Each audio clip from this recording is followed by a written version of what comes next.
Hola, hoy vamos a ver cómo configurar manualmente la fecha y la hora en Redmi 15C.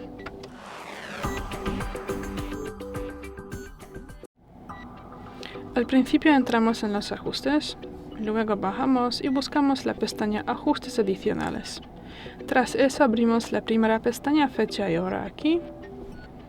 Y luego tendremos que desmarcar esta posición Establecer hora automáticamente.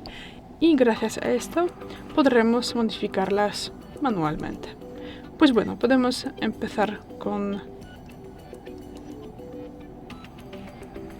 la fecha, luego pasamos a la hora, aceptamos y bueno, y si más luego queremos regresar a los ajustes que tuvimos anteriormente, a los datos proporcionados por la red, tendremos que regresar aquí y volvemos a pulsar esta posición y ya, es todo. Gracias por ver el vídeo, denos un like y suscríbenos. Hasta luego.